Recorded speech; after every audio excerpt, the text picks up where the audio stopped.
Hi viewers, welcome to Politicos. ప్రస్తుతం మన మేడ్చల్ మల్కాజ్గిరి జిల్లాలోని మూర్చింతలపల్లి మున్సిపల్ పరిధిలో ఉన్నటువంటి యాదరస్పల్లి గ్రామంలోని ఎస్సీ కాలనీ ఉన్నాము.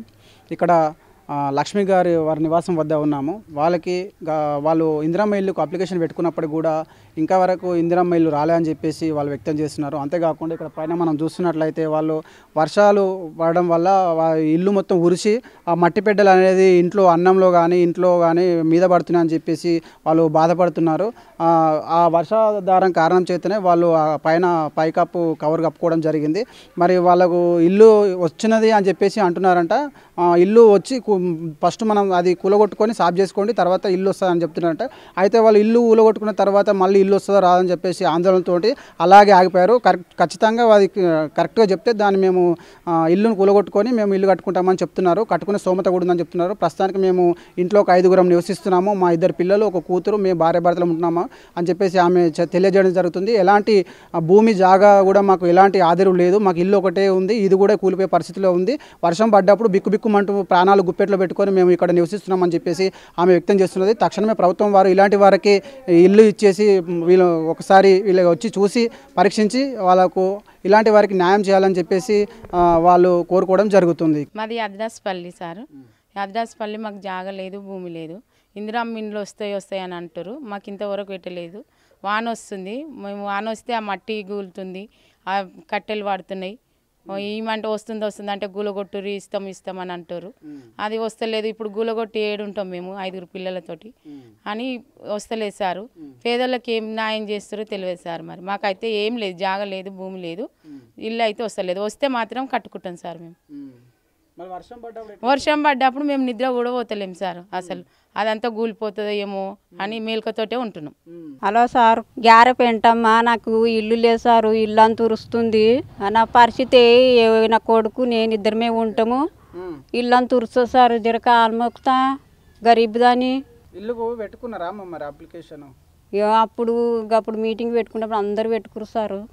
అందరు పెట్టుకురు. కానీ ఇప్పుడు నాగేష్ వచ్చి ఇల్లు లేదు ఏం లేదు బిడ్డ అంటే వస్తాయి పెద్ద మనుషులు అంటారు. ఇక నాకు ఇల్లు లేదు సారు.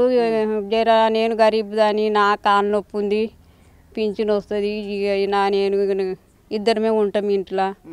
ఏమన్నా దయ చేసి ఉంటే ఒక్క రూమ్ దయ చేసి సార్ కాలు మొక్కుతా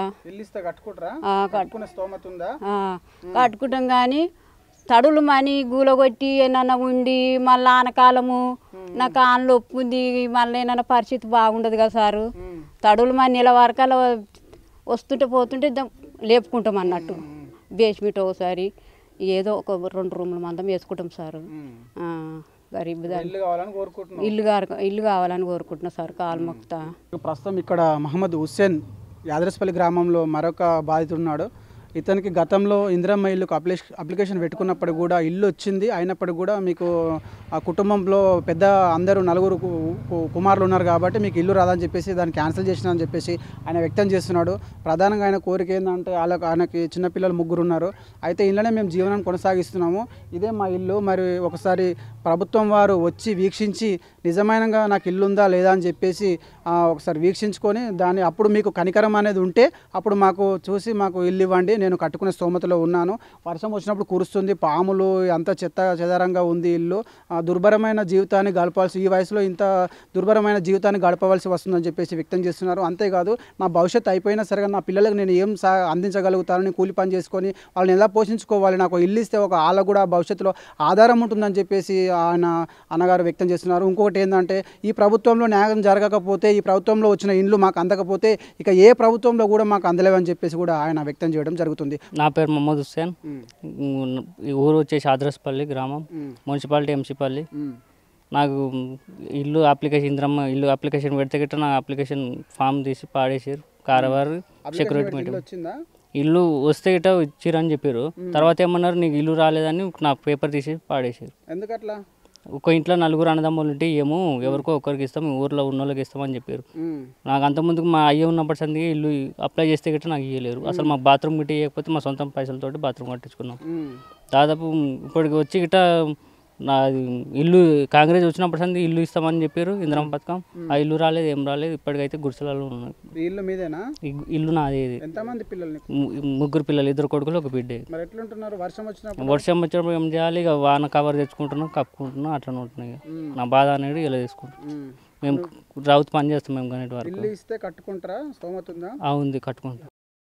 రేషన్ కార్డు ఉందా? రేషన్ కార్డు అప్లై చేస్తే అది గిట్ట లేదు నాకు. ఎందుకు?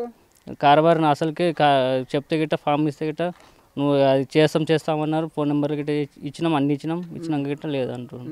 ఫామే నువ్వు ఇయ్యలేవని డైరెక్ట్ మా మీదకి రివర్స్ అయిపోతాను. ప్రభుత్వం వారు ఇలాంటి వారిని వీక్షించి ఇలాంటి వాళ్ళను పరీక్షించి తక్షణమే వాళ్ళకు ఇల్లు ఇవ్వాలని చెప్పేసి ఆయన వ్యక్తం చేస్తున్నాడు. కెమెరామెన్ శేఖర్తో reporter Mahesh.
Please subscribe to the channel and download the Politicos app from the links in the description.